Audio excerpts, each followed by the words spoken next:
All right, welcome to another edition of Two Guys and a Mic. One of your hosts, Big Sean. Welcome, everybody. I am RP. It's great to be with you guys again. Sean, it's great to see you. Yes, it is. Always good to see you. We got a few things. Got a few things to talk about in the world of Cleveland sports and sports in general. Free agency period was not wrapped up because you can always still sign players, but the bulk of it, the main guys have been signed, and the Browns made a few moves that we actually received praise for. And most recently, the big signing of Jadeveon Clowney. So we want to go ahead and talk about that. So the biggest free agent moves were Troy Hill. What's the safety's name? John Johnson. Yeah, John Johnson, the third.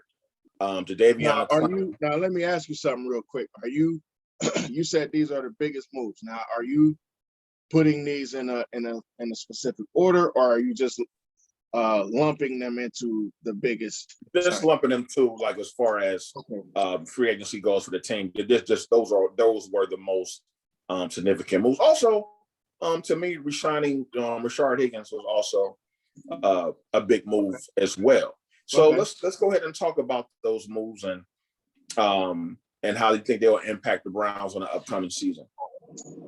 All right. So for me, I agree with that grouping of gentlemen that you just put together as the biggest signings. I think you left out one. No, you mentioned him first. You mentioned Troy Hill first. Yeah.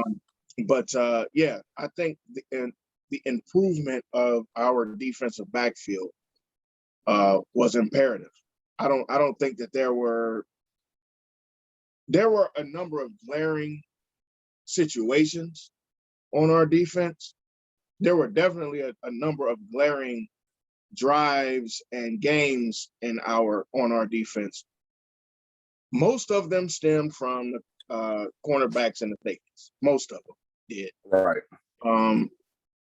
So for the Browns to go out and address this early and make it clear, I think we talked about this in one of our last shows, to stop trying to be the smartest guy in the room and just do what's necessary has been a tremendous change in how I think all of us view the Cleveland Browns, except for the guys that are not going to believe in the Browns anyway. There's a bunch of people that giggle and laugh and clown and point and ha-ha at everything we do because they feel like it's just going to implode anyway.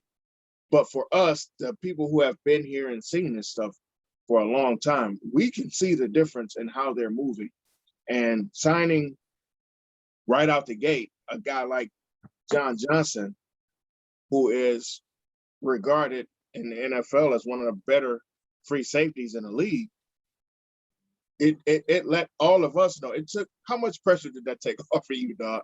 Yeah, exactly. Like, when you heard that, you were like, all right, at least I don't have to worry about them attempting to reach for somebody else and then ending up having to re-sign Zendejo type of thing. And, you know what I mean? Not only that moves, adds depth to the safety position. So now you Absolutely.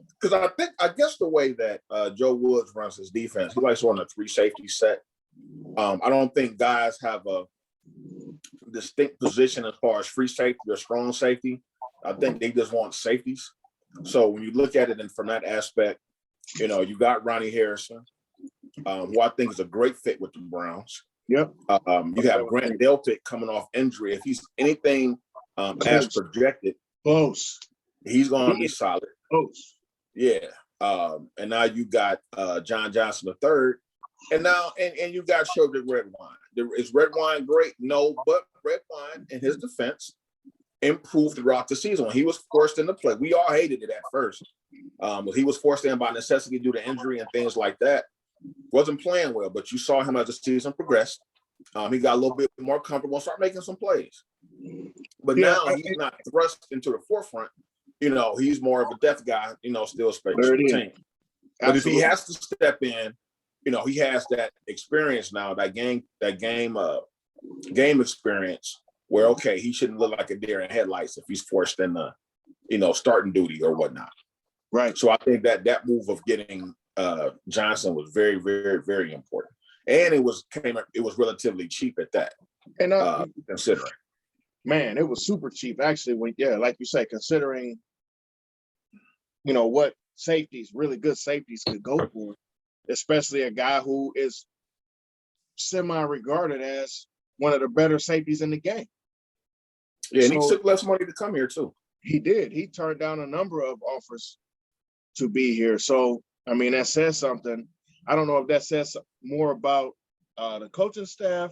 I don't know if that says more about where the Browns are per se, but it's something about what the Browns have here, which is something that is, again, a complete 180 from where we've been over the last 20 years. Most people are like, man, I want to go to Cleveland for I don't give a damn what I'm trying to do. I ain't trying to go to Cleveland. I think it's a combination of both. Like, he wants to win. He's been in the league for a little while now. He wants to go to a winner. And I think the Browns have a team. It's not just a bunch of collection of guys. I remember hearing in the past where the Browns locker room was very cliquish. You had different factions.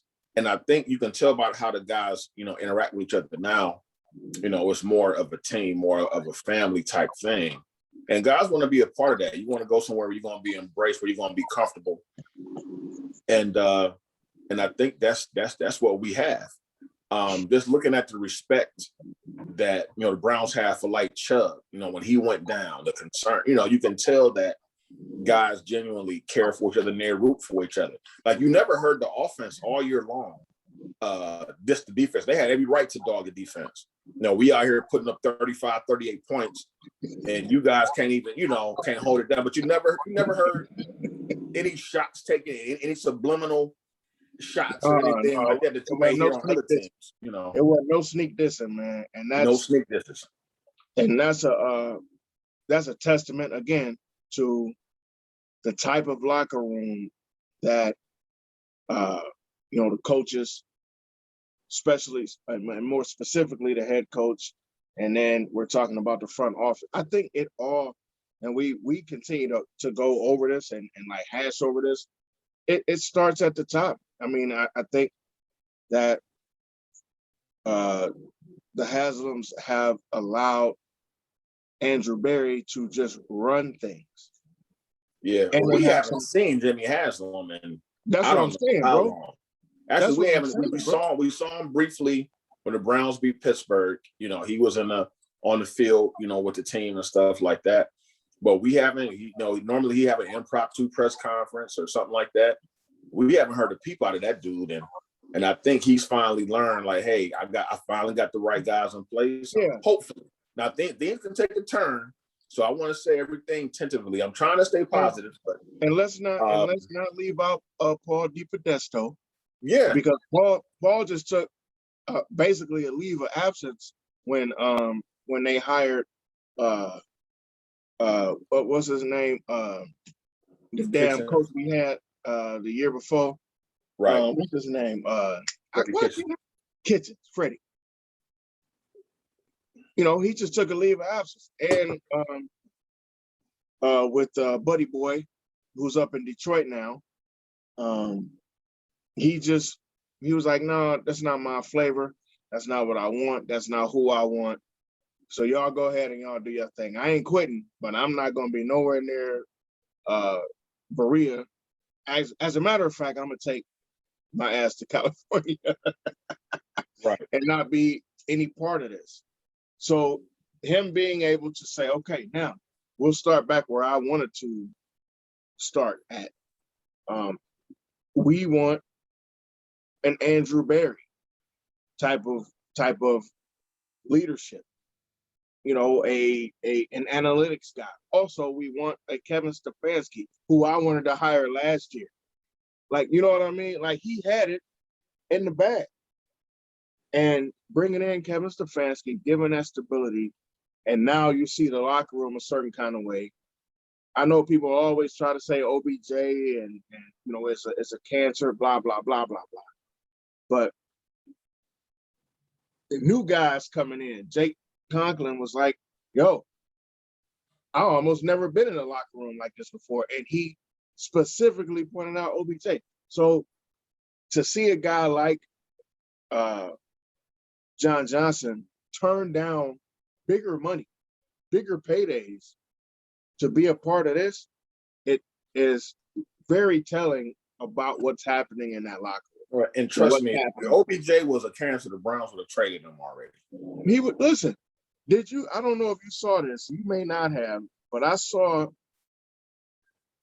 First, I saw Kevin Stefanski say it. Then I saw, because he did an interview by himself, like on a Tuesday, random Tuesday.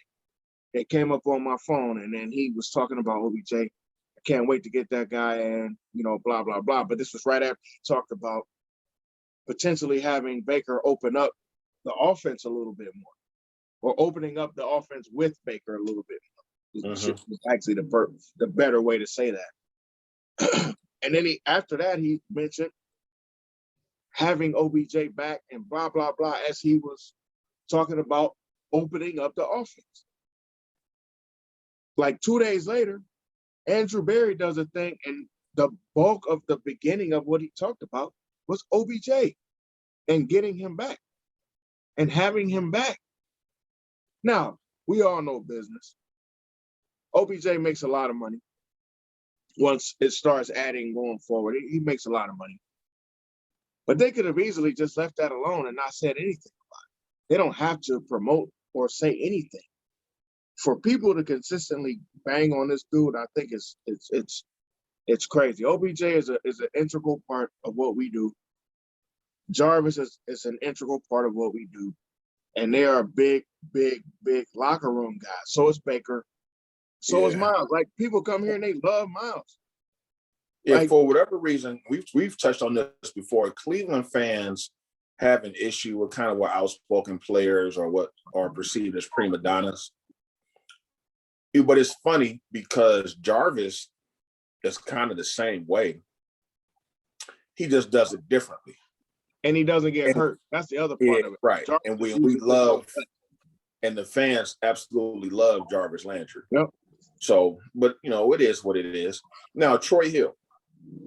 Let's move on. Troy Hill was a guy I was familiar with when we did sign him. So I remember watching a couple of Rams games, and he wasn't doing nothing but making plays. He's a ball hawk, always around the ball. Hasn't always started in his career, but I think the last few years he was, and he's just a playmaker.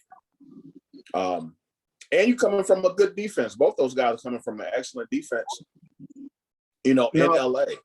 Now you're adding depth, much needed depth, and experience to that secondary. And he's still young. Fairly young. He's been in the league for a little while. He ain't Terrence Mitchell old. Who? He's not Terrence Mitchell old. Who are you talking about? I'm talking about Troy Hill. He's still fairly young. So now you've got an insurance policy just in case Greedy don't, pan out, because the book is still out on him. You got a certified vet on the other side of the award. Absolutely. Like, who else? What other corners do we have? Him, Denzel. We have Denzel. Kevin Johnson was a free agent. He was a 1 year. Okay. So here's my take on Troy Hill. And everything you said was spot on. But apparently they believe in these guys because they're the only two people, the two people being John Johnson and Troy Hill. They're one of the only ones that got multiple year contracts. Right. So they must believe in these guys, and I think Andrew Berry's protecting himself because, the John Johnson was a bargain, but Troy Hill was a bargain too. 4 years, 24 million, and he can start and also be a slot guy. Right. And you don't really miss anything. You don't lose anything with him at either spot. And you might actually gain something if Greedy can be Greedy like we thought we had, back when he was in LSU. We get that kid with Troy in the slot. And the familiarity that Johnson has with Hill, right, that's incredible too. Like they already know each other. They know how to play with each other. So again, it's like a meshing. You know, the Browns are doing a great thing safety wise, like you say. We have Johnson, we have Harrison, and you got Grant Delpit. That's great depth. Depending on what set is on the field, I think that's going to be great either way. Johnson played both safeties before. He played strong, and then they changed him to free within the last couple of years. And his timing, his solid he's a solid active tackler. He's all over the ball. He's covered George Kittle. We talked about this before. We need somebody to cover those. If you're going to deep in the playoffs and you're going to the Super Bowl, you're going to see a George Kittle. You're going to see Travis Kelce. You're going to see these big name, big time tight ends. So you're going to need to be able to cover them. And I think we've done that. I think Troy Hill can do that when he's in the slot, depending on, and he's experienced. So, you know, some of those rubs and some of those other things. Remember how we talked about when we get depleted to a certain point, now you have guys that aren't that experienced IQ-wise playing in positions that they weren't meant to play in. Right. So now we're giving ourselves not just depth, but we're giving ourselves depth and experience to kind of avoid some of those things. So adding Troy Hill gave us exactly that depth and experience. Greedy Williams can learn from him. So can the Warden. And I think the defensive backfield, I'm not going to say we're set, because don't be surprised if and we'll get to this in a little bit when we talk about the draft, don't be surprised if we pick up a cornerback with that particular. Yeah. But we'll get into that I think in a little bit. So let me take the lead on this next one. I'm gonna be honest with you. I think the pickup of Malik Jackson was huge. Now, is Malik Jackson great? No. But Malik Jackson is a run stopper. He's known as a run stopper. So they brought him in because of that. One of our bigger problems was some of our biggest issues were runs up the middle last year. Not this, I don't know if, and you tell me if you agree with me or if you disagree with me, or if I don't know if it was schematic, and I don't know if it was because of the personnel. I think it was a little bit of both, me personally. Because I felt like Sheldon played good all year. You know, shout out to, you know, S. Rich. You know, I wished he was going to still be here, but I think the Browns wanted to restructure his deal. Right. And he didn't want to. Didn't want it. Yeah. So I think that's how that went down. But nothing but love for that guy. But I think he had a good season. My thing is, I still think schematically some of these guys that we had or have just didn't fit what Joe Woods was trying to do. Of course, he had a ragtag bunch of guys, especially like in the secondary. Malik Jackson is solid, and I think too getting him. And remember, we signed Andrew Billings last year, but he opted out. Just didn't play. Right. And I think that's what made Sheldon Richardson expendable, even though I don't like the move of cutting him in because he had a great season. He's part of the fabric in the locker room. Right. So you're going to definitely miss having his presence there. But the Browns thinking, and at the end of the day, it's the business still. I think they're just looking at the money figures. It was like, you know what? We picked up a couple of guys, plus we got Jordan Elliott, who we drafted. And I forgot about that. Yeah. So I think that's like, you know what? You know, we can bring them back at a lower price, fine. If not, you know, we have to part ways. And they still might get him back, because guess what? At this particular point, like we're at a spot in free agency where there's not going to be a defensive tackle signed for $12 million, bro. No. Nobody's signing a guy for $12 million at this point in the season. It's just, right. I mean, at this point in the off season, rather, it's just not happening. And I think the Browns are pretty confident in that. So they might be able to circle back. Listen, man, Andrew Berry is a smart dude. He's impressing me right now. And now I know this is only his first year and a half.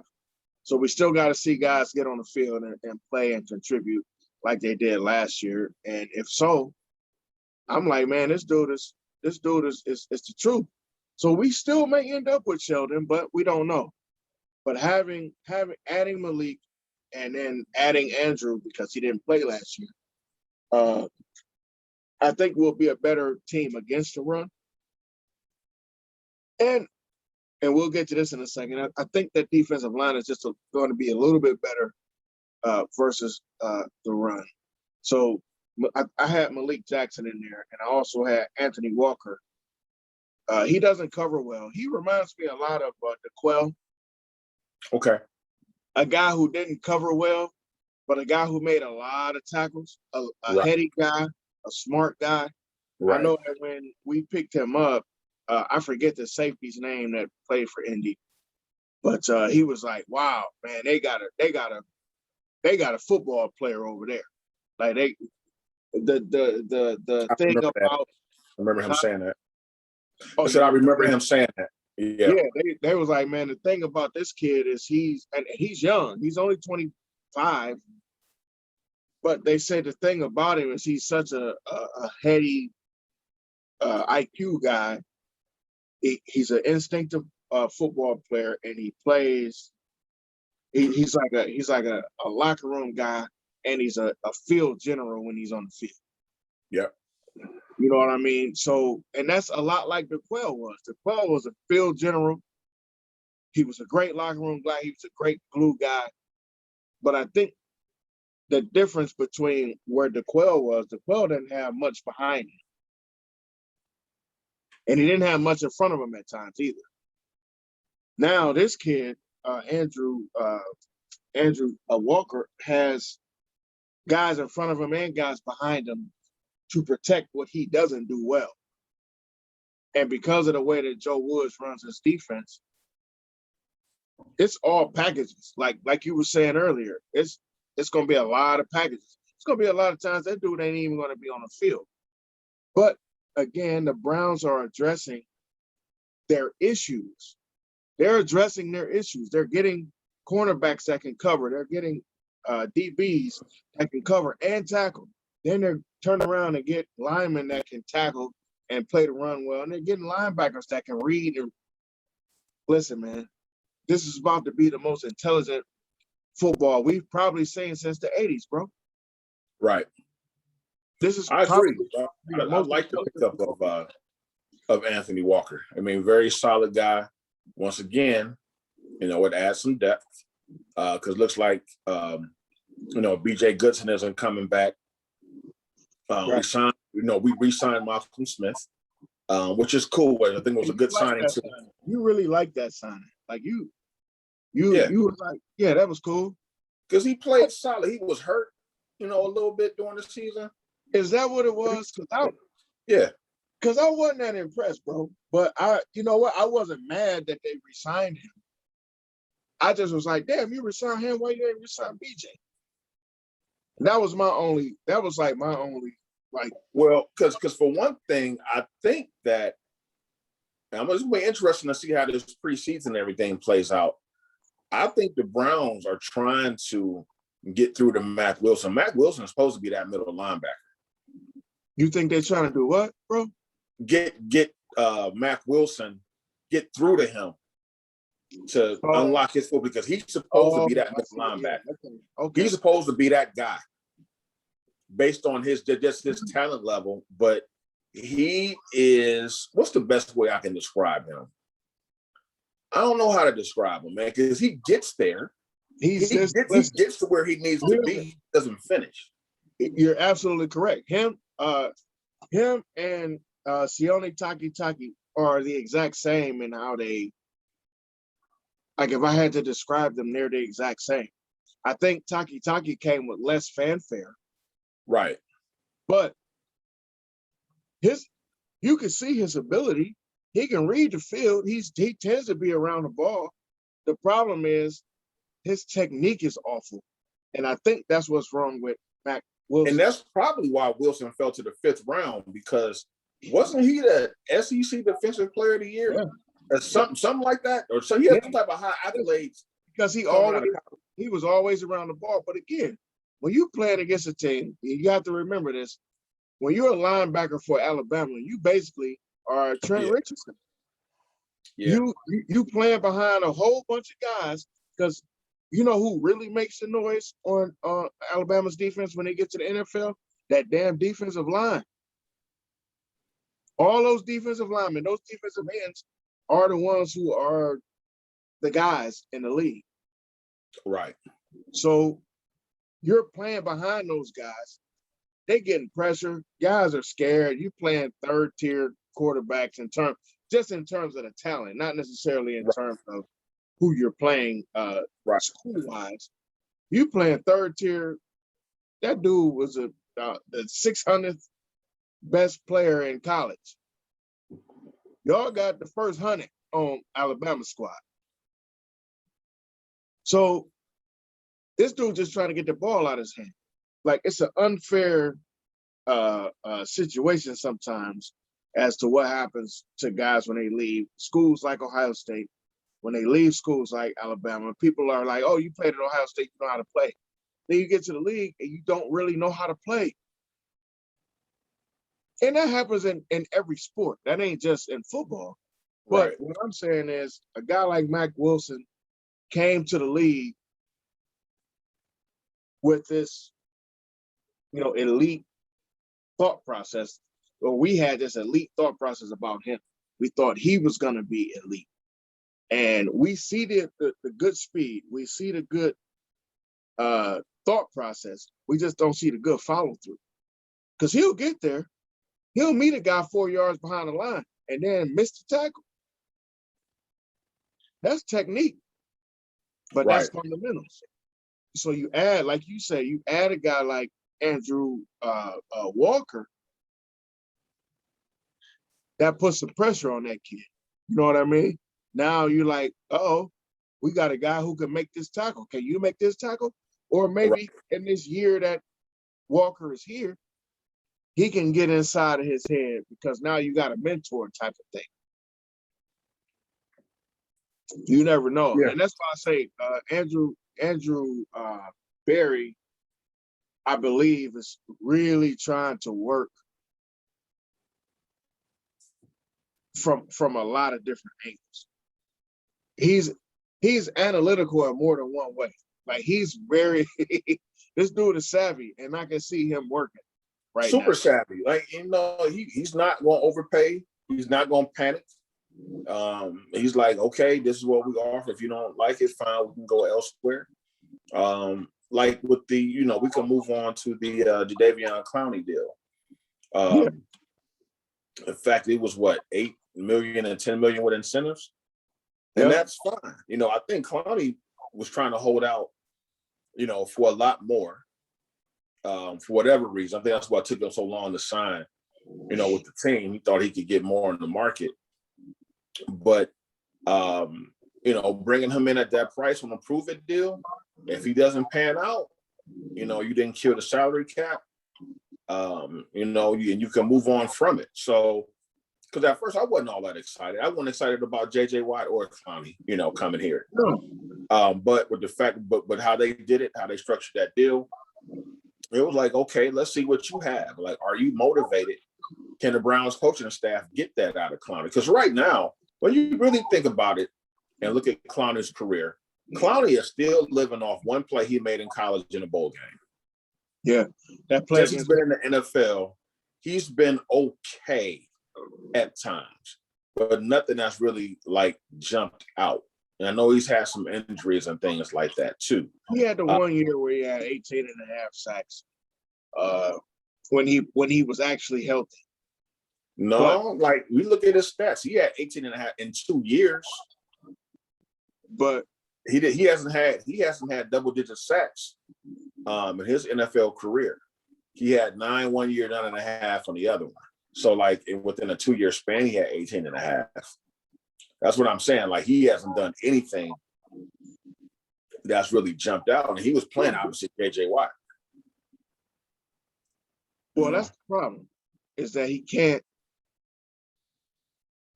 For you to be that guy looking for that kind of money, you have to be a guy that can create that by yourself. You can't be a guy looking for 13, 14, $15 million a year, and you need another dude on the other side in order for you to get what you're gonna get. Like, you cannot be that guy. Right. But that seems to be where he's been for the majority of his career. Is he's always, that guy who can't or doesn't or won't, because he feels like, oh, I should be paid more. Man, listen. I'll tell you this. Don't you think you can get paid more? Don't you think you should be paid? Of course. We all do. But at the end of the year, or end of the day, it's about results. Like, what did your results provide? What did your results say? So when you got, like you say, 18.5 sacks over 2 years, man, Myles Garrett got almost 30 sacks in that same time frame. Yeah, and that's not bad. No, it's not bad. But it's just that for you to be looking for $17 million or $15 million every time you get signed. Right. And that's why I feel like I feel about Sheldon getting released. I think that, nobody's paying that kind of money for these kind of guys, not at this particular moment. Right. Now, if we get the same production that Olivier Vernon gave us from Clowney, I'm fine with that. I'm fine with that. I'm good with that. I'm fine with that. And I think I said that on the Instagram page. I said, listen, I don't think the Browns are bringing him in here to be the Jadeveon Clowney that can get 20 sacks. I don't think that's what we're bringing him in here for. I think, first of all, he's a pretty solid. He's pretty solid against the run, so I think that helps. But I know he can be a problem on the edge. He knocks down balls pretty well. Mm-hmm. So that could be another way. Even though you're not getting to the quarterback per se, you still getting to the quarterback with your hands up. The dude's IQ, when he wants to play, when his motor is running and he wants to play, the talent is there. And that you speak about his motor, that's the thing that worried him about me. That's the thing about him that worried me when he came out of college, because I saw too many plays that he was just taking off. Now, does everybody go 100 miles an hour every play? No, but there were times where, especially his senior year, when he was trying not to get hurt, right, where he just was not playing hard at all. And that's the thing where I know you want to protect your interest and your money and things like that, but ballers that are real ballers, like, they going hard, period. It's like, what, the money gonna come, that's fine, but I owe this to my teammates to go out here and play hard and try to win these games. And that came off as kind of selfish to me when he pretty much just dogged it his senior year. He was like, then we made the bowl game. He didn't play in a bowl game. And, he was just kind of like, I'm not about to mess up my money, And tell me this though, bro, do you think he played the rest of his career or the bulk of his career that way? Mm-hmm. Because when you have that mentality and then you do get paid, it's like, well, what else do I have to earn? It's one of those similar to Fournette. Fournette did the same thing. His senior year, I don't know if he came out of whatever his last year in college was, kind of dogged it, didn't play in a bowl game.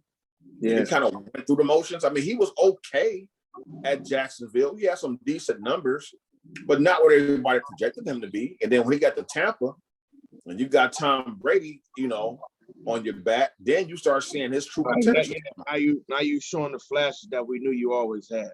Right. So maybe now, because we know Clowney has the talent, that's undeniable.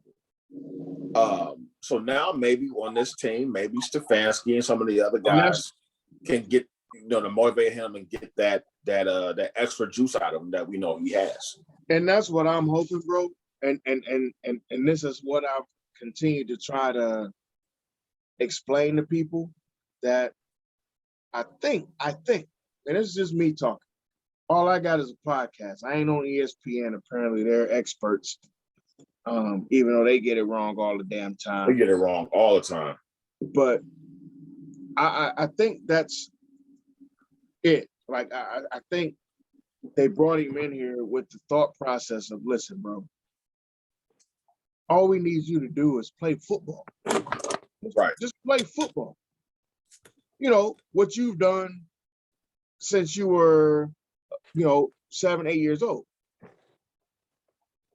Sean and I have played, I don't know, countless numbers of football games in the field over and on Granada and Warrensville.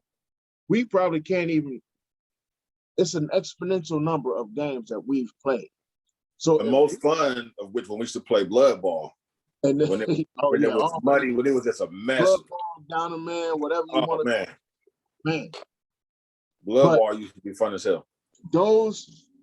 If Sean and I have played an exponential amount of games, imagine a kid that has made it to the NFL. Imagine how many games that dude is playing. So Clowney is far superior to anything Sean and I have ever put on any football field ever. So he can be this good, but the Browns aren't. I don't think the Browns are asking him to do all of that. Right. I think the Browns, of course, the Texans were asking for that because we drafted you in the first round. We need you to show up. Was he number 1 overall? Well, in the first round. Was he first overall? He might have been. He might have been, but I don't know for sure. I don't know for sure, but I know he was drafted in the first round. So for them, they feel like, yo, we need you to be a monster. The problem was he only played 4 games that year in his rookie season. So he's never been what they thought, what they wanted, what they needed. Not exactly. Not exactly. Because he was a monster, or he appeared to be a monster in college. And then he got to the league, and he was just kind of good. Right. Jadeveon was number 1 overall in 2014. Well, it's been that long. 2014. He's been in the league 7 years. And let's look at his sack totals. So they're not impressive, bro. Like his rookie year, I didn't know he was hurt his rookie year. Yeah. He only played 4 games rookie year. Yeah, you said that. You said that. And technically, I see where some of the problems may have come in. They had moved him kind of to like linebacker, kind of like all over the place. So I don't see him as that. Because I hate when they do that. I hate when they take a guy and it's like, you know what? He played defensive line his whole career, but we're going to stand him up in our defense.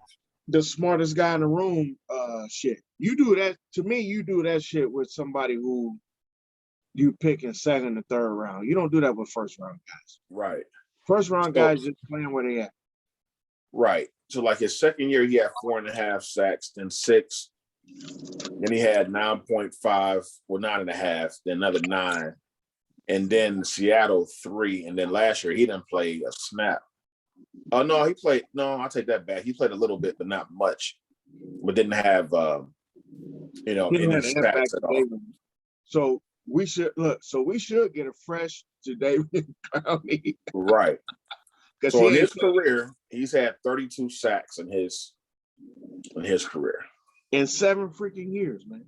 In 7 years. So we'll see. We'll see what happens. What are other notable signings? Of course, we've talked about Hollywood ad nauseum, before. So glad to have him back. I think this will be his last year with the Browns. We're gonna see. We're gonna see because you don't know what we're gonna do with. You still don't know what we're gonna do with either Jarvis or OBJ. One of those guys. You know what? I think they're gonna try to retire. I'm glad you brought that up. I don't see OBJ being here for the rest of his career, but Jarvis is a guy. Because he makes what 15 million in that range, 15, 16.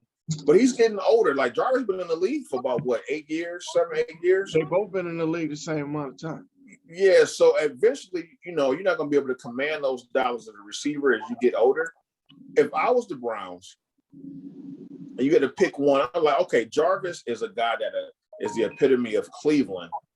One of those guys have to be a career Brown. I was like, okay, Jarvis, give him a deal. It's like, here, we want you here, and just lock him up. Yeah. For like the long haul to make sure that he may not retire around. Just make sure that he's here. We need to get to the point now where we have guys that gotta have them core guys part of the team.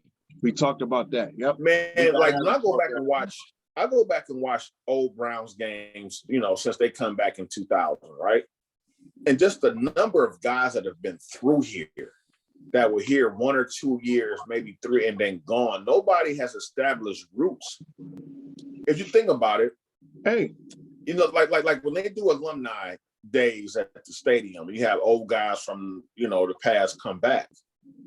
There's really nobody from this era that was here long enough to really establish roots, except for Joe Thomas, Josh Cribbs. Listen. And if you were here long enough to establish some roots, man, you were on some of the worst teams that ever existed. Yeah, so, like who tie that in with themselves? Like who from the current era would come back? You know what I'm saying? Like how that's what I mean. Come back and like who's been here? Like you've been on some awful freaking teams, so a lot of that is personal too. Like if I was on a team that lost 16 games. And then I went to a team that went to the playoffs. For instance, guess who will probably never associate himself with the Browns? Alex Mack. He hated damn near every one of the 5 years he was here.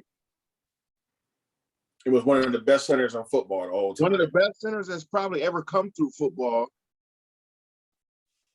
He up there with, I know people gonna get mad that I say this, but this kid is up there with like Mike Webster and shit. Right. He's really that good. Alex Mack was that good. It was a great pick by the Browns. We didn't think it wasn't a sexy pick, but it was a great pick. The problem was we couldn't figure out a quarterback. If we could have gave him a quarterback to hike to, he would have been perfect. Then he just went down to Atlanta, had a quarterback behind him, or at least a solid quarterback, and went to the Super Bowl within 2 years of leaving here. Mitchell Schwartz is another one. He's going to associate himself with being an Atlanta Falcon before he associates himself with being a damn Brown. Right. Understandably, too. And that's what I'm saying. We need to start having that foundation here. And I think, that's why you have to have, Chubb, Mayfield, Denzel Ward, Myles Garrett. These are guys that's supposed to be here and supposed to be like lifetime. But they may not finish their careers here. And you build when they hang it up around them. Yeah. Everybody else comes around them. Right. And if we're winning, you'll get those pieces and those parts, that will want to be here. I mean, think about it, bro. We talked about this in many of our shows. Pittsburgh has had a crew. Pittsburgh has had a core group of guys. The Ravens have had a core group of guys all through their Super Bowl runs. Whether they won the Super Bowl or not, they all had core group of guys that had them Super Bowl favorites damn near every year, or Super Bowl contenders damn near every year. Yeah, and their core guys were like on defense.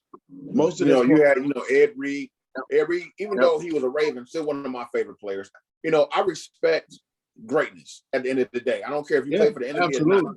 Absolutely. At the end of the day, I respect greatness. Ed Reed was always around the ball. I remember one of my friends I grew up with, like, man, we need to draft Ed Reed after Miami. I was like, man, whatever. And, he was spot on. Ended up being one of the, probably, you could make an argument, the greatest safety in the history of football. He could easily be. If he played differently, he wasn't, a killer like Ronnie Lott and those guys, but he was always around the freaking football. He was a ball. So you gotta have one or two of those on the field at any given time. Right. And he wasn't just a guy that was wildly going after the ball. His instincts were from the football that I've seen, especially in the newer era of football. It's only like one other guy that I can think of, and that was Troy Polamalu, who instinctively always in the play. Yeah, just instinctively was there. Like, you just look around and there go that dude. There go 43 with that stupid hair, all over the damn place for no reason. When he was healthy, Pittsburgh was a problem. When he was healthy. But the problem was he played so reckless at times, he couldn't stay healthy. For them, that's a problem for them. It wasn't a problem for me. I don't give a damn if he played. He'll be in the Hall of Fame. Oh no, he's Hall of Fame player. Listen, I'll be honest with you. He should make the Hall of Fame. There's no way that Troy Polamalu shouldn't be in the Hall of Fame. And I know I'm not a Pittsburgh fan. However, as you eloquently stated, you can't ignore greatness. You can't downplay greatness. You cannot like a guy. You could not like a guy for something he did. You cannot like a guy because he played on the team that you hated. But at the end of the day, you have to recognize the greatness. I grew up as a Laker fan. I hated Larry Bird. Whenever anybody tells me that Larry Bird was a slow white boy, XYZ, and he played down, man, what? At all. Larry Bird was one of the craftiest, had one of the best killer instincts. Matter of fact, he goes into an arena. I want to say it was in Atlanta, and asked them, what's the most points I've ever scored in this arena? And they told him 60, and he went out there and hit 61. Just doing the 3-point contest. He said, which one of y'all coming in second? He didn't even take off his warm-up and lit everybody up. And also, he didn't play well in that round before that. No. He shot crappy in the round prior to the championship round. And just casually came out and lit everybody's ass on fire. So for somebody to tell me, like when I hear people say, oh, the best shooter I ever seen is Steph Curry. That's the best shooter you ever saw. I don't believe that. I've seen guys shoot just as well, but the 3-pointer wasn't the same. But I digress. I don't want to get off onto a whole nother. I think we kind of grew up in like the perfect era because we get to see all of it. Yeah. Not all of it. I'm gonna say I pretend like I know a lot of it though. We grew up, when we got to see the late 70s, 80s into the modern era. So I think we have a very good grasp on comparing the eras, and we're fair, and I'm not going to just be the old head and just dog all the new guys out. Exactly. And vice versa. Now, because one thing now that I'm coming to realize watching more NBA now, the ball handling, everybody got handles almost. Mm-hmm. And maybe some of the guys in the old era, like Kevin Garnett said, like it might have been a little too saucy for guys back in the day, in a way. But here's what I'll say about that. On the flip side, though, could the guys from this era handle the physicality that was going on? And that's it. At that time, That's it. Can you, whoever you are, I don't care, Kyrie, Rod Strickland, like these guys are some of the Isaiah. These guys are some of the savviest cats I ever seen handle the rock. Like just and finishers. Like I used to say this back in the day, I didn't even know who Kyrie was. I used to say this back in the day.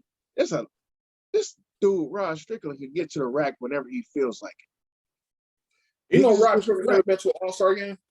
Never. I couldn't believe that when I saw that.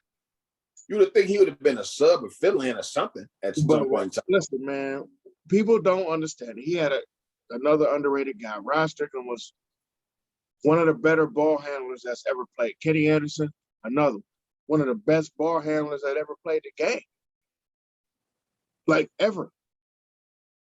And KA could finish too. Yeah. You know, Kenny was another guy that could just get you. But to me, that all stemmed from Isaiah. Isaiah was that guy. He can give you 48. He can give you 45. He can give you 50. He could also give you 15 and 12 assists. Like Isaiah could do whatever he wanted. And that's with a hand in his back.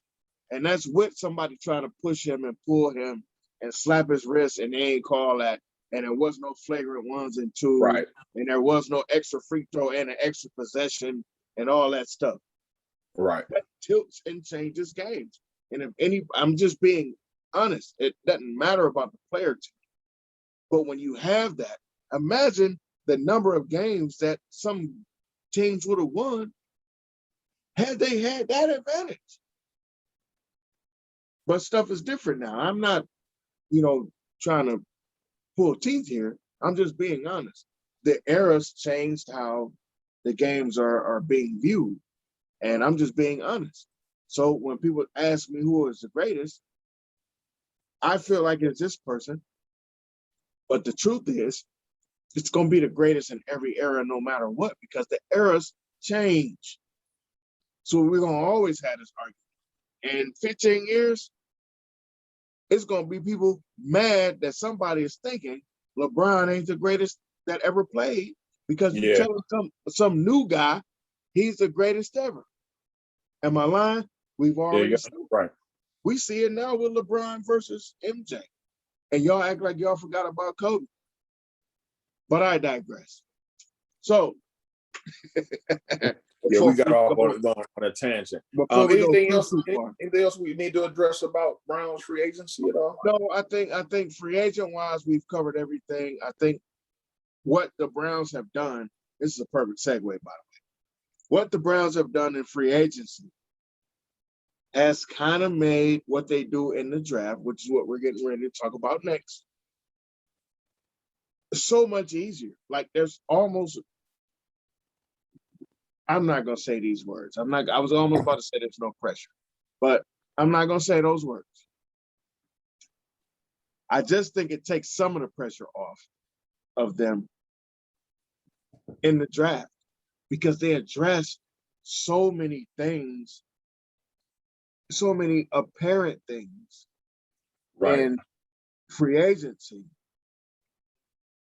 Now we hit the draft. We for the first time in a while, we have a late first round draft pick, and that's it. We're so used to having somewhere between 1 and 9 or 1 and 12. Right. And then possibly having a 22nd pick too. And still screwing it up, by the way. We're used to having 3 second-round picks and getting the likes of Muhammad Massaquoi and and Brian Robisky in the second round. You know what I mean? Like we're used to that kind of bull crap here in Cleveland. However, this year we got a late, we draft 26, which is Sean and I have talked about, going to hang out. Well, we already know we can't go hang out at the actual draft because you got to have the vaccine to get in, and I didn't have it, and I don't think Sean has had it. So we may be able to walk around and cough on some people as they're going inside, But plus, man, I gotta work that day anyway. Now I'll be off before the draft starts, but after working in 12-hour shifts, I don't think I'll be doing too much walking around of nowhere because my legs are jelly by the time I get off work. But that's another story for the day. But you know what is interesting, which direction the Browns can go. I just start looking at mock drafts. I hadn't really paid attention to anything. Really, the way the college season was kind of ragtag, plus it was no combine, right, and some other stuff. I kind of was like, didn't really pay much attention. So now I start looking at some of the mock drafts. One I saw has us taking a defensive tackle from Alabama, Christian Barmore. One had us taking a linebacker from Notre Dame, the name I can't pronounce, but I've seen him play. He looks good. But Notre Dame linebackers have a habit of getting to the NFL and not playing well.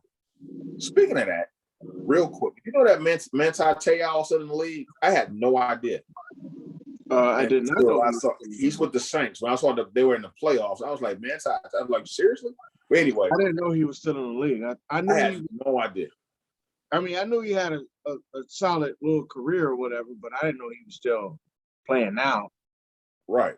But so the one guy that I have my eye on, I know the Browns have absolutely no chance of getting him, was Michael Parsons, linebacker from Penn State, who's an absolute monster.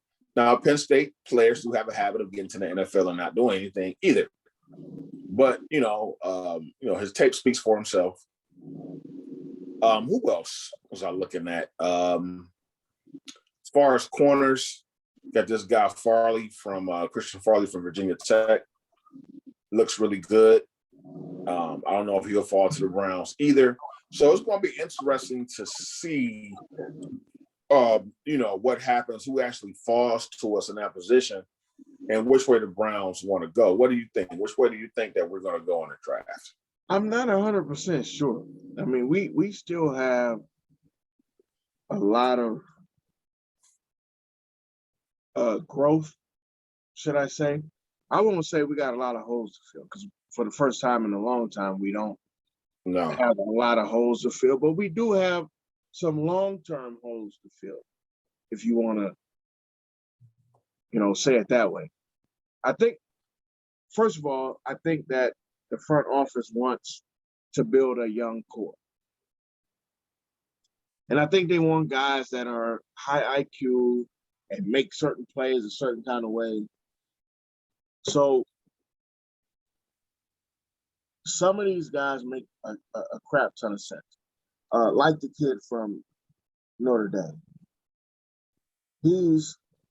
This kid is, his name is Jeremiah Owusu Kamora. Yeah. Kamora. Owusu. They call him JOK for short. Yeah. That's what we do. JOK. So this kid is comes out highly touted. He comes out, an All-American, a unanimously voted All-American, a Butkus Award winner, which is the award, for those who don't know, the award for the best linebacker in the country, college-wise, that is. And he's done all of those. He's hit all of those markers. I watched some tape, and I think, like you just said about the kid you mentioned, I think the tape speaks for itself. This dude, he's a ball hawk. He's a guy that's always around the ball. I've spoken loudly about the Browns needing a guy that's always just there. Now, because I think this guy is this type of guy, I'm not sure he's going to be there at 26. That's what I'm saying. Like those guys that I mentioned, for the most part, I don't think they're going to be there. There's a defensive end from Michigan that's pretty good, Kwity Paye. I don't think he may, but that's what I'm thinking. Like if the guys the Browns want aren't there, where they draft a linebacker just to be drafting a linebacker, where they go another position. You know what I'm saying? That because there are things the Browns have to consider. Think about this. There are some guys that the Browns aren't going to be able to resign at certain positions. Maybe a Joe Bitonio at some point. Maybe Wyatt Teller, you know. So do you think about that? And do you go like offensive line at that point, thinking about, because we're solid at so many positions now, do you go receiver in anticipation of one of your main guys being out of here next year? You know, so I mean, this, you know, I think the Browns are in a position where, to look at these mock drafts, I should look at another one, and they got us picking a linebacker out of Georgia. So I think with the signals the Browns are giving off right now, they're not giving off any type of consensus of who they want or what direction they're going to go in, you know, necessarily. So I think they may, of course, they're going to have guys that they target who they think are going to fall to them. But I'm wondering, okay, if these 3 or 4 guys that we have targeted are off the board, you know, do we just go a whole different direction?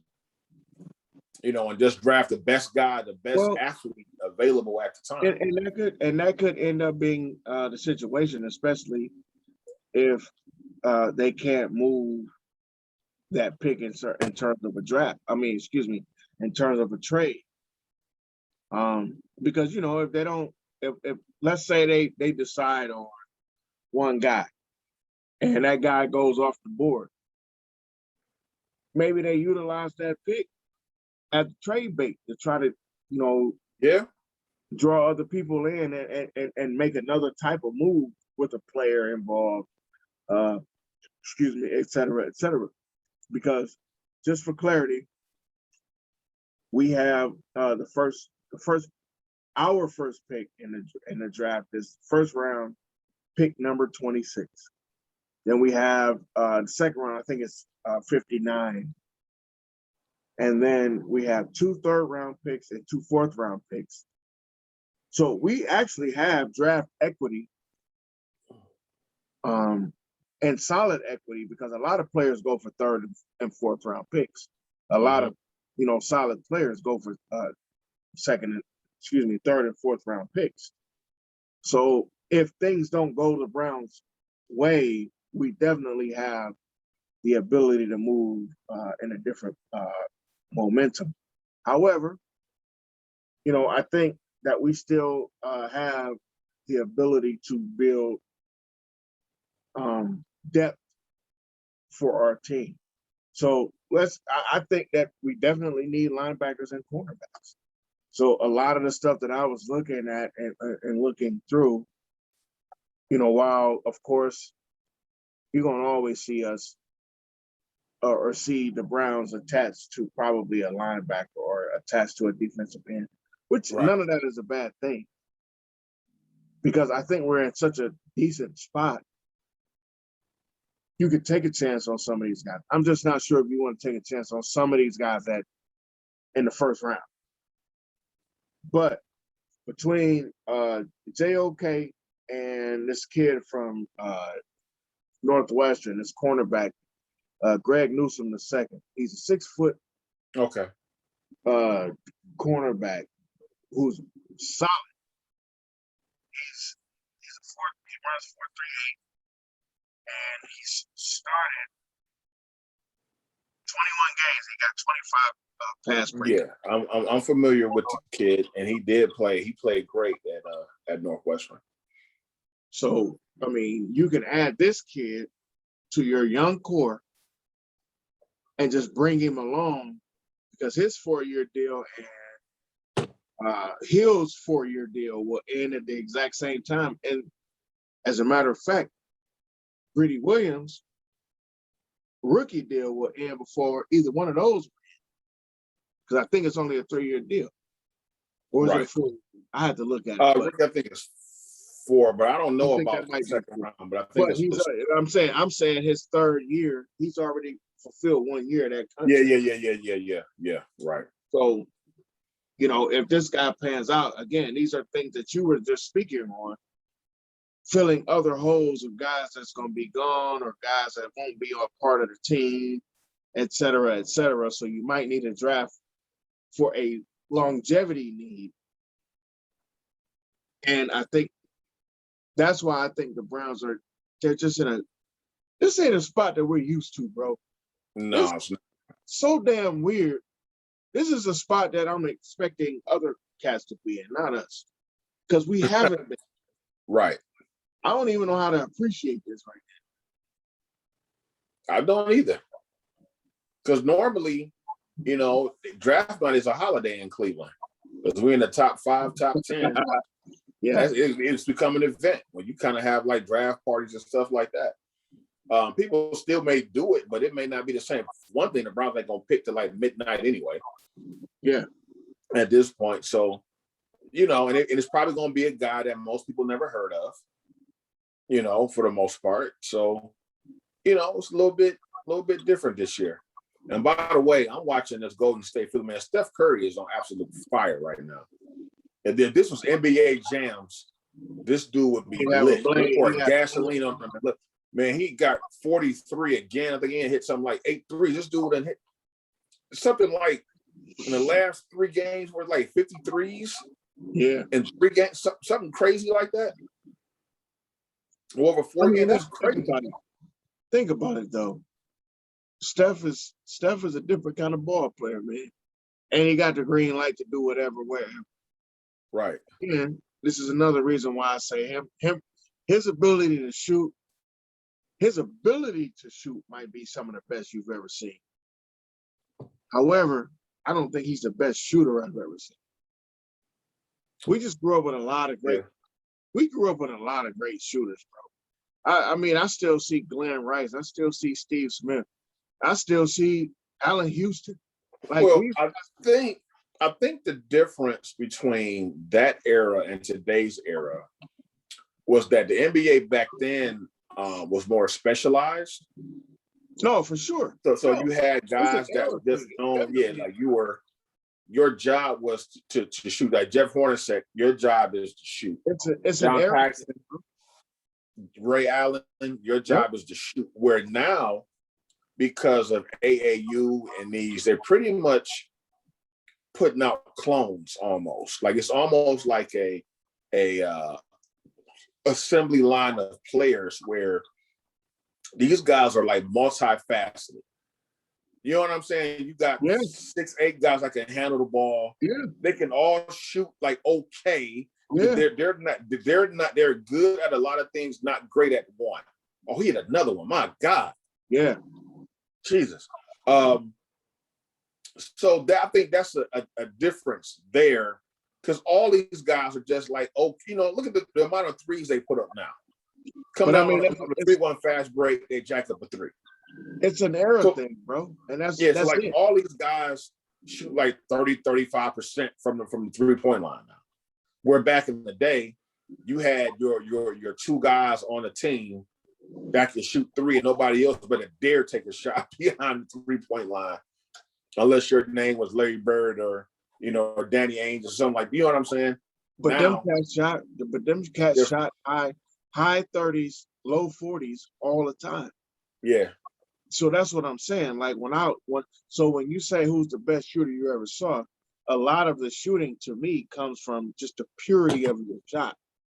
When I try to combine the eras, not so much how many shots you shot or where you shot it. My thing is the purity of your shot at that point and the accuracy of your shot, just off pure, flat out accuracy. And the other part of that for me is the importance of that shot in the game. Steph, for this particular game, Steph is always going to be hot because of how the game is played right now. And he shoots that high at this juncture of this era of the game where you can shoot. When you have 70 shots you took in a game for a team, and 40 of them were 3-pointers. Okay, now they just put up a stat. I'm gonna tell you this stat and let me know what you think. The most games in history where you hit 10 or more threes, right? Steph got 21. Again, it's errors. The closest guy after that got 5. It's errors though, bro. Yeah. I mean, because again, you just not shoot back in the day. Think about this. If you had a 3-point shot in the 70s, you would have more 3-point shots in the 80s. You would have more 3-point shots in the 90s. But they didn't even make the 3-point shot a shot until late 70s, early 80s. Excuse me. The ABA did it first. And now, then I think in the NBA dropped like in 82 or 83. Yeah. Something like that. It was different. Now, if you make a 4-point shot, guess what? You're going to see a dude in 20 years shoot the most 4-pointers that's ever happened. They're probably going to do that with the way Lillard and them try to shoot. Everybody just jack up almost half-court threes. And I ain't mad at them. Like for the people who might think I sound like a bitter old guy, I'm just a guy that understands that it's an era change. So when people ask me who's the greatest, y'all gonna feel whoever in this era that is the greatest because that's the last thing you've seen. Yeah, like speaking of that, like in the NFL now that you're playing 17 games, the stats are going to be all skewed now. But the stats are skewed at 16. Yeah, Jim Brown, exactly. The most games Jim Brown ever played was 14 games. Yeah, played 12. Imagine that he played 16 games every year of his career. Right. Y'all still be chasing his damn numbers. But again, I digress. So let's get in real quick, bro, before we get the hell off here. I'm gonna switch hats. So I think we're done with the Browns. We done with the Browns? Yeah. All right. Until we'll bring it back up on our next show. By the way, go Browns. It's always go Brown time. It ain't never not go Brown time for me. Right. Let's chat. By the way, I had to wear this shirt here because according to the new standard at the stadium, I may not get in with this damn shirt at Jacobs Field. So I had to wear it here because they don't want no headdresses. They don't want none of that stuff. So they might stop me from my damn shirt. And I want y'all to see this.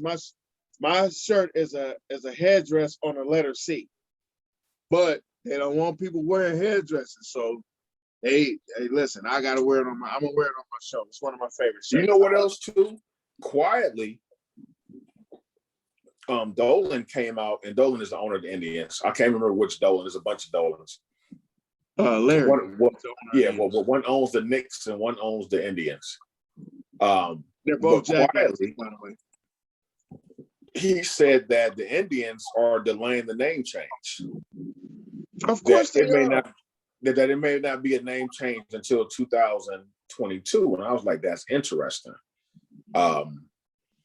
Is he playing the long game and people start forgetting about it, putting it off, and then it goes away? Or is he seriously, really trying to make the best choice possible in the name change as far as marketing is concerned? Because now evidently the Redskins, or the Washington football team, just said the hell with it. We're just not going to get a logo. Now, part of that may be the fact that they're trying to force Dan Snyder out. And maybe Dan Snyder is like, look, we're not doing anything until we, solidify, get all this stuff straightened out before we go, it's new gonna be tough logo. He just bought out other cats, man. Yeah, he did. Right, he did that to stop, I guess, because they were trying to force him out. Yeah, so maybe he was waiting, before I go, do all that legal stuff. Let me take care of that. Make sure that I'm secure before we pick a name. Because I can't see them just being called the Washington whatever's, for the rest of the year. Listen, you gonna call me crazy. You are gonna call me crazy. I don't see nothing wrong with the Washington football team. It's terrible. This is not soccer. This is not soccer. None of the names make sense. It's always what I say, Cleveland. What I say, America. Sean was gonna call me crazy. He didn't call me crazy, but I know what he said by avoiding calling me crazy. He's calling me crazy. The Washington football team is terrible. The football, that's WFT, man. We live in a world of acronyms and stuff like that. WFT. Let's pick a name that makes sense, because eventually the city get, people hate change. Just like they changed the Indians' name. Eventually we'll get used to it, over time. But listen, it's so much. People got used to the Wizards. Although the Wizards are a horrible name change. You went from the Bullets. No, that was the worst name change. Like the width from y'all made it the softest name. Not that they were winning much anyway, but y'all went from the Bullets, which was very apropos, by the way. I don't know if anybody knows anything about DC back in the late 80s, early 90s. The Bullets were very apropos. But then you go from that to like these little like Orco soft wizard joints. Did not say Orco. Was the worst logo ever. I still don't know what that logo was. Like, what the hell? Like, man, come on, man. You gotta listen, man. And I'm a fan. I've been a fan for a long time. I had like 37. Anybody who listens to this show knows I did. I had like 57 Chief Wahoo hats of all different colors. I had every Chief Wahoo hat you could think of. Give me a color combination, I'll guarantee you I had that hat. When I would come home, I would literally go to any store that sold Indians hats. And then when I came home, I was in the Air Force, for those of you who don't know. So when I came home, I was in Anchorage, Alaska, by the way. So we didn't have many Cleveland anythings. So I would come home and just load up on Cleveland stuff and then go back to Alaska. And then when I would come back, cats would be like, God dang, man. This is why they used to call me the Cleveland ambassador. They used to be like, I've never seen anybody be this proud to be from a spot like Cleveland. I mean, and Chief Wahoo was one of the most, in the top 3 most popular logos and hats, bro, as far as in sales and stuff like that. Man. Like the Chief Wahoo was incredible. Now I'll be honest with you, I like the Block C. I also like the Tomahawk C. I have a Tomahawk C hat, and I'm not gonna get up to go get it, but Sean knows what I'm talking about. Yeah, and the Block C hats have actually gotten pretty popular around the country too. I see a lot of cats from Cleveland rocking. You just can't wear it in LA. Because it just means something different. Right. But here's my thing, man. I used to be not that I was against getting rid of Chief Wahoo, but I was like, man, I like the logo. But now, because I'm older, it's like, all right, at the end of the day, it's a freaking baseball team.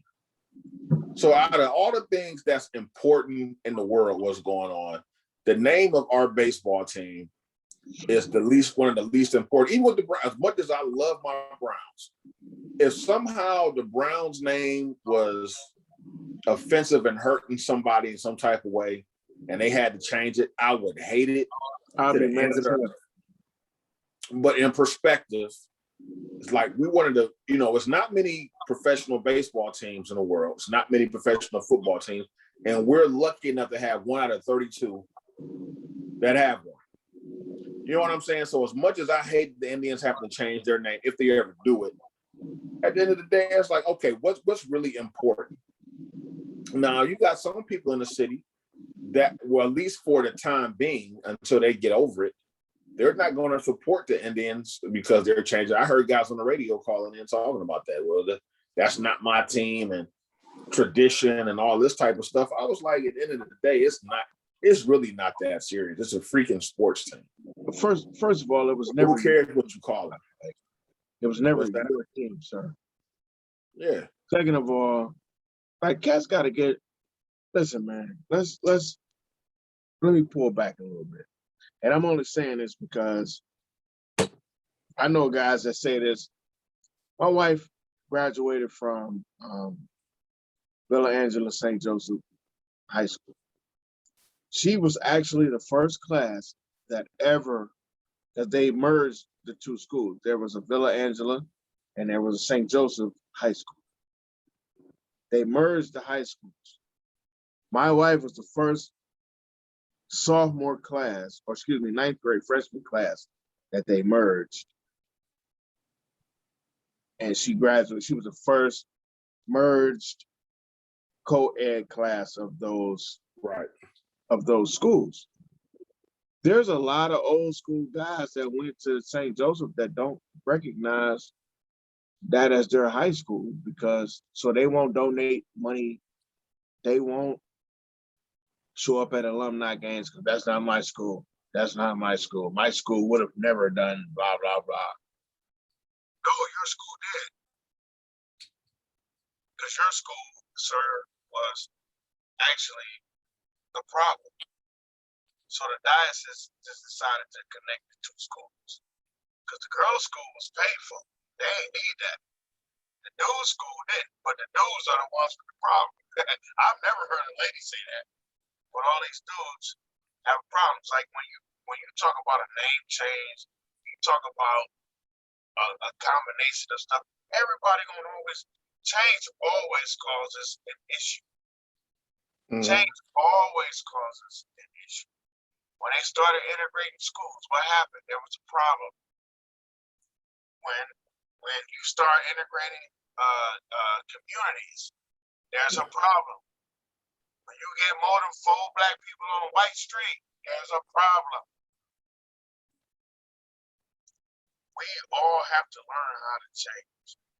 We all have to learn how to look, there's only 2 things guaranteed in life, and that's death and change. Period. And that's the way that they're moving right now. It's like, as long as it makes sense, some stuff doesn't make any sense. They'd be going too far with certain stuff being too politically correct, stuff like that. But Sean and I are change advocates in the sense of that, like the cancel culture, where you want to cancel everything that happens, and we spoke about that in one of our last shows. Because if you look hard enough and do enough, you can find racism in everything. And I mean, especially in this country, if you look hard enough, you can find racism in every single thing. And because it's pretty set up that way, but it's all good. Yeah, so you can't go around changing. Something like changing, like taking Aunt Jemima off the pancake box. And then now there was no time where I walked in the grocery store and walked past an Aunt Jemima pancake box and felt the chains of slavery and whips on my back, and it hurt my feelings. And anybody that says otherwise is lying. You know what I'm saying? People like to, fake care and talk about they have all this pain, like, and all this stuff like that. Nobody cared that Aunt Jemima was on a damn pancake box. Those are some damn good pancakes. So the fact the fact that they took her off the box is okay. It's not that big of a deal. They didn't have to take her off the box. So that's not going to change. Stuff like that doesn't change anything. Y'all listen. And that's what I mean by going too far. People's like, oh, like no time that I see that or Uncle Ben's rice that I walk past that box in the store, and all of a sudden I felt in my knees because I felt the 100 lashes on my back from a damn box of rice. America, you know what I'm saying? But while I understand what Sean is saying, he's right. You don't feel it that way, but I don't know if he's articulate.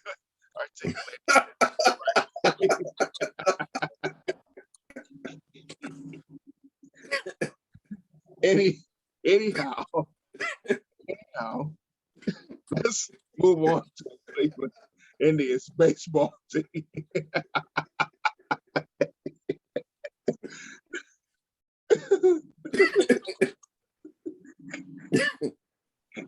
No, man, people be ridiculous with that stuff sometimes, man. No, I don't. Like I felt so much.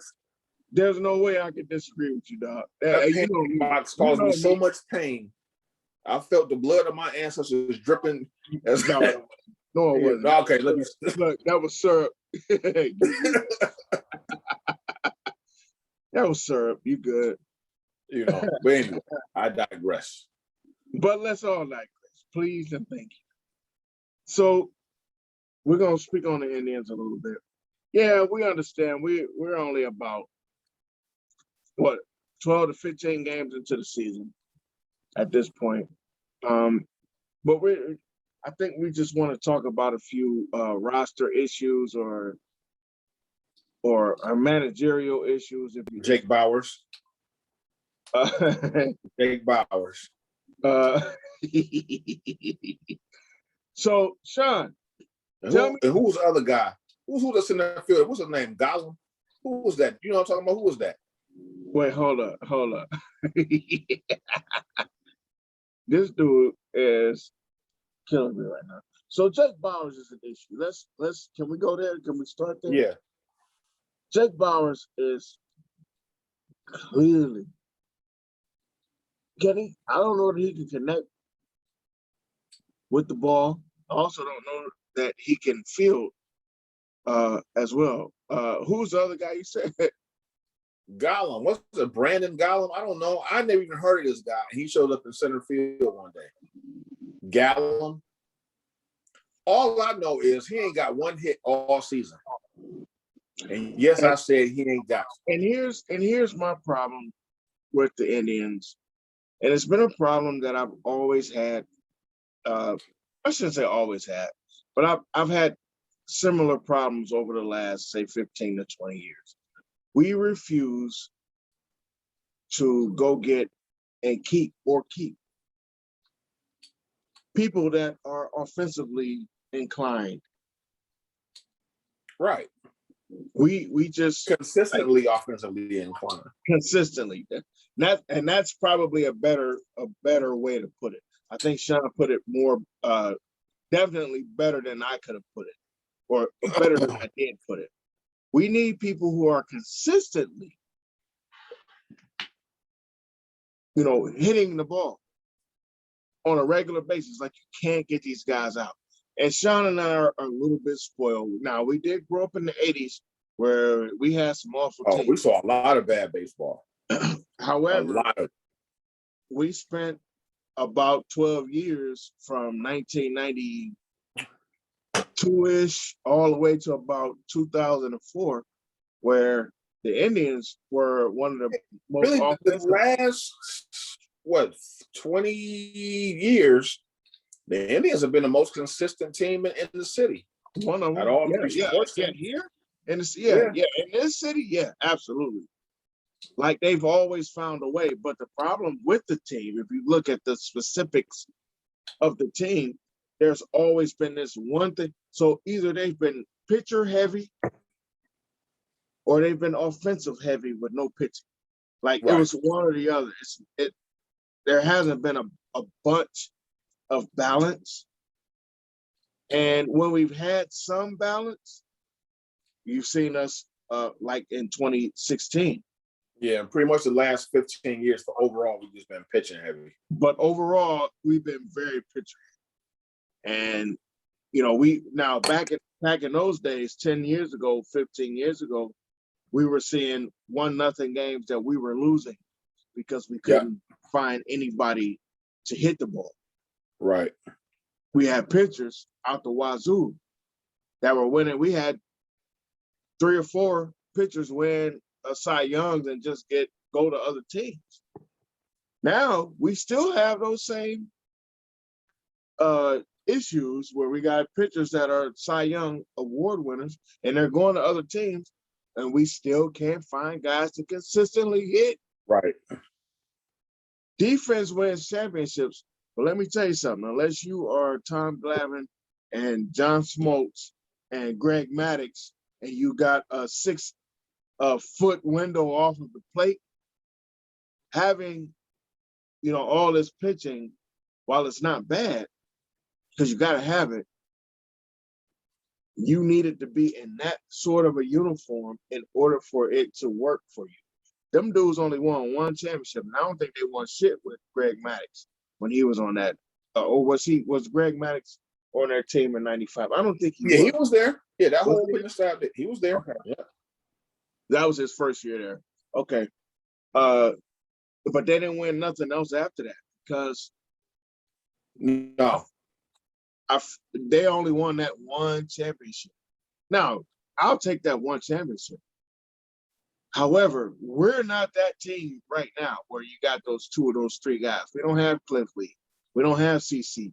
We don't have, Bowers. We don't have those guys that were all on one team and just throwing darts one after the other after the other. I think we got some guys coming up that are just as good. Yeah. The Indians, the Indians invest in their farm team now. Yeah. Listen, trust me, I understand. But we invest offensively in our farm team because our farm team used to get guys and field guys like Sandy Alomar. We used to get guys and field guys Albert Bell. Like Albert Bell. We used to get guys and field guys like Carlos Baerga. These are guys that are no less than 280 hitters. Not one of the guys I just mentioned are less than 280 hitters. Not one. Yeah, here's my gripe right now. Terry Francona is loyal to a fault to certain guys. To a fault. He also wants to do, he's such a good guy that he wants to do guys a solid. Number one, Jake Bauers didn't have any minor league options left. And what that means is that because the Indians pretty much, I think, traded a first round pick or something like that, or he was a first round pick. They gave up a lot to get Jake Bauers for whatever reason from Tampa. So when you're out of options, but Jake ain't Trevor, I'll tell you that.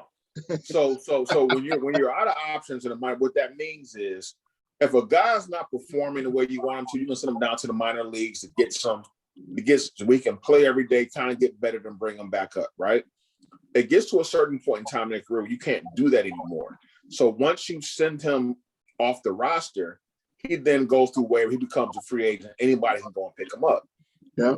Because the Indians invested so much into Bauers, he didn't have any options left. Now there's a kid, Bobby Bradley, who played lights out during spring training. He's a power hitter. He actually can give us some power and play first base. But because Jake Bauers didn't have any minor league options left, it was like, well, let's give Bauers a shot, in the season, see what he does. And then if it doesn't work out, maybe we can bring up Bobby Bradley later. My thing is, Jake Bauers, you stink. Who cares if you don't have any minor league options left? Because we don't want you anyway. Get off my baseball team. Let the young guy play, and let's see what he can do. Jake Bauers does not offer anything to the lineup right now. Matter of fact, the Indians have the second lowest batting average in the league as a team. You're batting like 198, under 200. That's crazy. My other gripe is we can't seem to find decent outfielders that can play every day. They're doing what we call a platoon system, where you're pretty much rotating guys in and out. Now, you got young guys like Oscar Mercado. I know he wasn't playing well, but let these young guys play every day. Let them get into a rhythm and see what they can do instead of experimenting and sending different guys out in the outfield. They can't, if you're not playing every day, it's hard to get a rhythm. Now, somehow the Indians stay afloat because the pitching has been lax out. Bieber is Bieber. Aaron Savali is pitching great. Plesac had a rough outing one, but he's still Plesac is still solid. I mean, he had one bad outing, but the other two were decent. And your bullpen is great. Now, I'm afraid what Francona is doing right now, he's going to wear those guys out before the season's over with. Because he don't have no offense. Right, because he's pitching Karinchak and Clase like every night. Oh, we have a lot of guys in the bullpen. Francona, you ain't got to run those guys out there every night. It's that loyalty thing. Yeah. So those are my gripes aren't with the wins and losses right now. Just with roster move. It's like, let these young guys. We need power in the lineup. Bring up Bobby Bradley. Screw Jake Bauers. He stings. You worried about hurting his feelings because he don't have any options. So what? We're trying to win a World Series right now. Listen. Yeah, it ain't about wins and losses. Because to be honest with you, if it were about wins and losses, we would actually be excited in this particular moment. Yeah. Because we're only about a game and a half out of first place. But it's too early to even be thinking about that. And listen, and that's why I said earlier, I don't. This isn't about wins and losses. This isn't. This is about the actual core of the team going. So we're 15 games in. So going the next 145 games or so. Right. And here's my last gripe. Indians hitting coach, right? Somebody by the name of Ty Van Berkelio, whoever he is. He's been with the Indians since 2013. Now, since 2013, but why though? I've seen some of the most atrocious offensive baseball in my life while this guy has been a hitting coach. Once again, Francona being loyal to his guys. As a matter of fact, he never played. I don't think this dude really played. He played for the Colorado Rockies a little bit. This dude has had 5 hits in his major league career. 5. Wait. No, hold up. What? 5. 5 hits? Yes, I'm looking at it. It says major league stats: batting average 132, 5 hits, 1 home run. I don't buy it. I'm not. It's on the Indians website. Man, are you kidding me? So what qualifies him to teach anybody how to hit a baseball at all? You know what I'm saying? This is what I'm talking about. I almost could have had 5 hits in the Major League Baseball if I'd have got 5 at bats. Right. I mean, there's no way for this dude to be. You can't be, and he's been a damn hitting coach for the last 8 years. Yep. Man, come on, bro. He spent most of his career in a Japanese baseball league. Well, how did he do over there? I don't know. I can't pull up his stats from there. I mean, I'm hoping that this dude was over there knocking him out the box. I mean, you don't have to be a hitting coach. You don't have to be Pete Rose, a guy that always, make. Some of these guys are different. A guy like Pete Rose, a guy like Babe Ruth. When you just make contact all the time. You have to learn how to make contact. Like you have to literally, and I'm saying this as a guy that played baseball. I was awful, to be honest, when I played baseball. I got better at baseball when I got grown. Like when I was in the Air Force and I would go to, we played softball, but I would go to batting cages. I didn't know how to, because when we played again, Sean and I grew up together, for those of you that don't know. When we played on the street, like we played any bounce, we had an actual baseball diamond and all that stuff. But ain't nobody throwing to you real hard or real tough. Right. We just throwing a tennis ball. And then when you make contact, because you made decent contact, you knock this thing almost in the woods or whatever, right? Well, in real life, that's not necessarily how it happens. Yeah, you do make, the theory is there where you make solid contact and it carries the way it needs to carry, but there's more to the technique about it. And nobody ever really taught me how to hit, or nobody ever really taught me how to think through a hit. Like you dragging your elbow, or you putting your hips through. That's like the technical part of the game. And you need to know that if you're going to be a hitting coach. Exactly. Like 5 major league hits as a hitting coach. But my man listen, I never played in the major leagues at all. And this dude got 5 more hits than me. I'm going to the major leagues next week. I'm gonna have 5 hits. And that's the problem. So I'm really ready for the Indians. As much respect and love I have for Terry Francona, because I don't want to sound like I'm a Francona hater. I just hate some of the things that he does. You know what it is, bro? They comfortable, bro. They comfortable. Yeah, because somehow, despite having that lack of offense, Francona always manages to cobble together a season and get the Indians to the damn playoff, which I have no idea how he does it, but he does. He's good. But imagine what he would do if he had some guys that could actually pull the shit off. Look at like that. He wasn't like that, and well, I don't know if he was like that. Here's the difference. He just had a lineup. He had guys that could pull it off, bro. He had guys, and I mean pull it off in terms of winning a World Series. That's why he got 2 championships. He got 2 championships because the guys that he had that he was doing similar things with in Boston. And what is it? 3 years? I think they won 2 championships in 3 years. So that's what he had.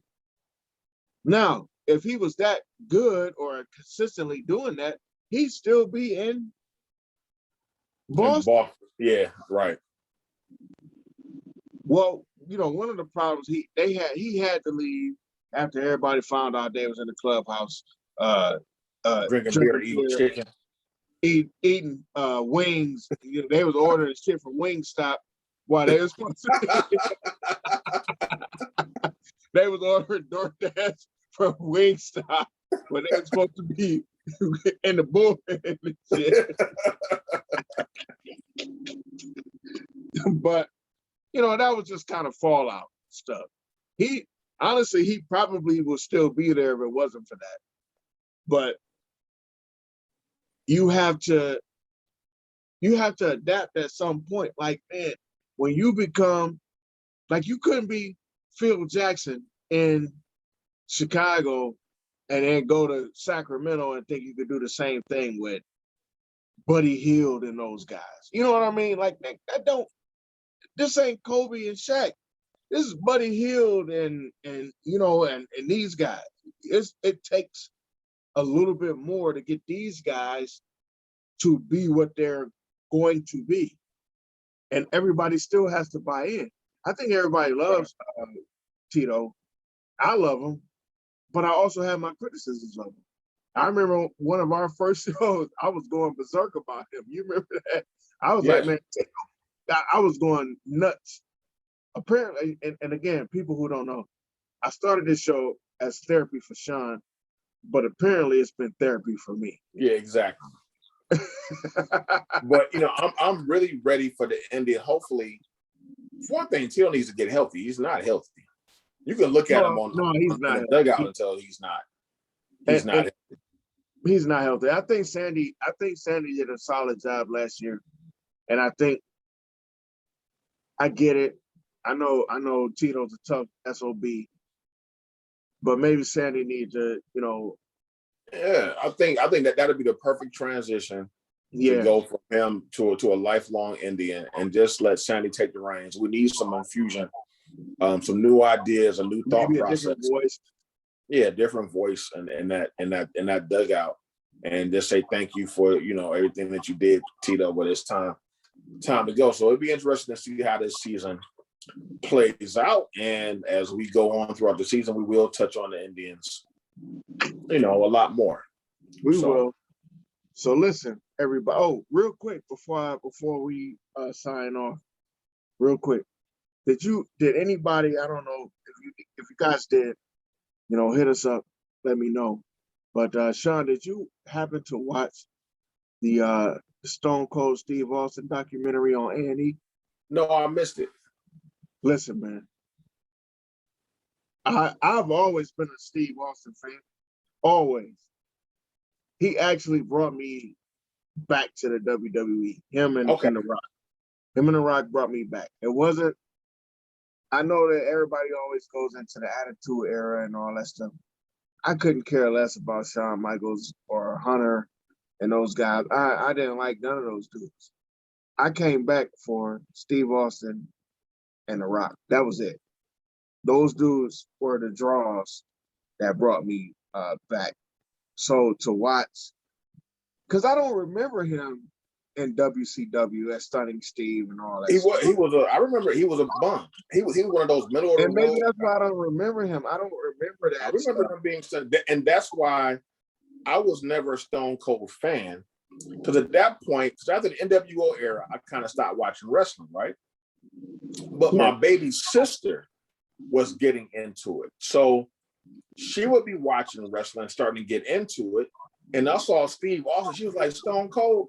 Oh, I was like, that's Stunning Steve, that bum from WCW. He wasn't nothing special. And that's why I couldn't take it. I didn't take it seriously. Now, some of the antics that he was doing, you know, I kind of enjoy, like when he did a Stone Cold Stunner on Donald Trump and stuff like that. That was pretty funny. You know, I like the Rock with the people's eyebrow and all of that. The people's into it, but I didn't get into it. You know what I'm saying? Because I had, like I said, after the NWO era, I kind of, you know, just kind of gave up on wrestling after that. And let me give you a little bit of background real quick. But I'm gonna watch the documentary though. If you say it's good, I'm gonna go ahead and check it out. Yeah, no, it was dope. It was dope. I wasn't in wrestling at all anymore. I had gotten out, period.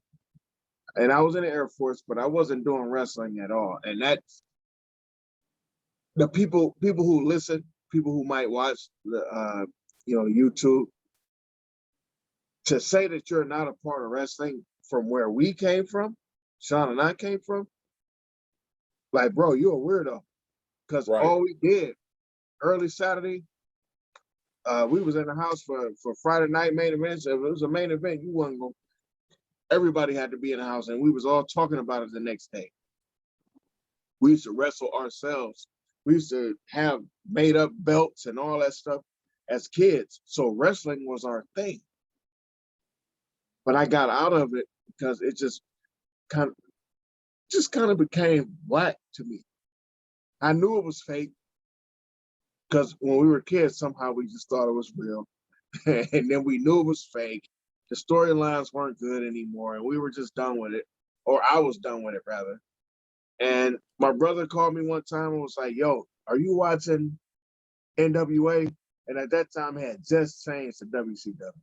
It was on TBS. He said, bro, if you're not watching, you need to turn to this and watch, because there's something going on. Scott Hall and Steve Nash, Scott Hall and Steve Nash, Hall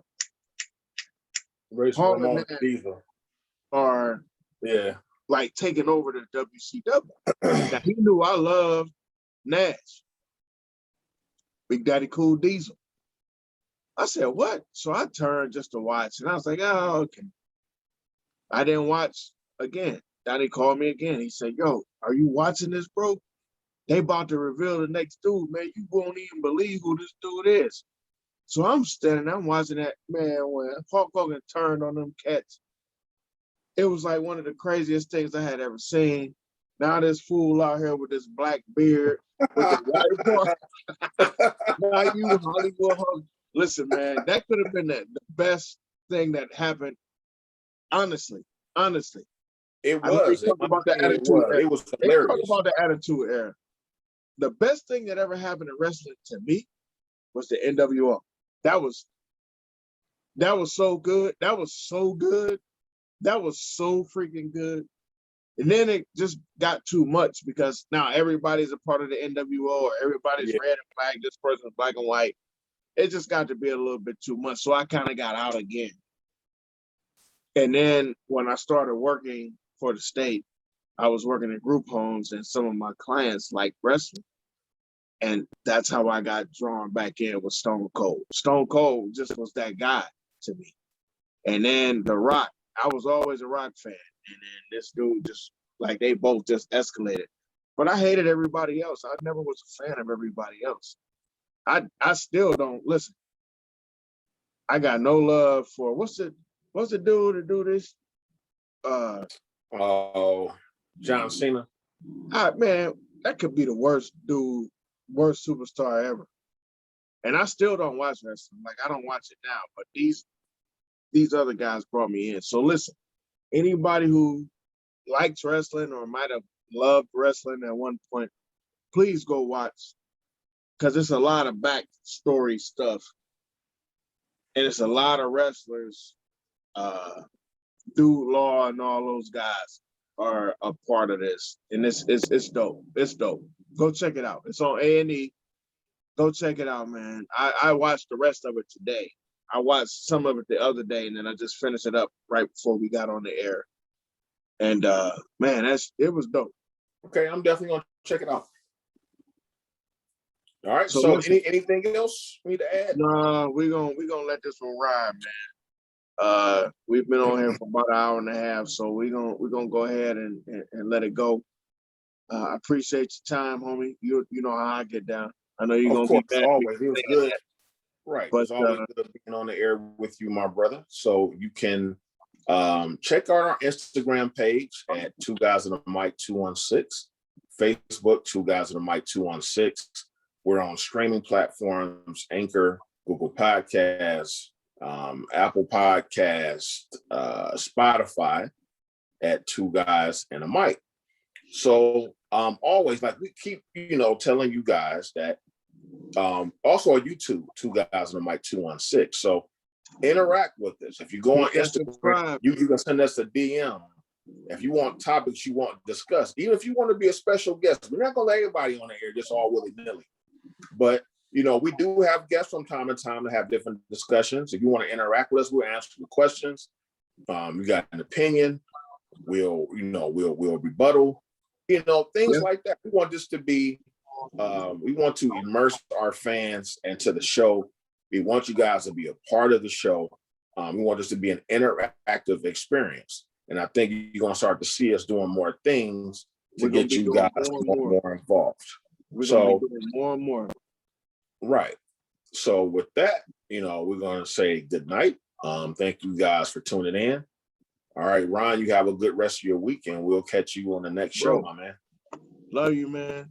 Peace out. Love you too. We'll holler back. We'll circle back, and see you guys next time. Thank you. Peace out.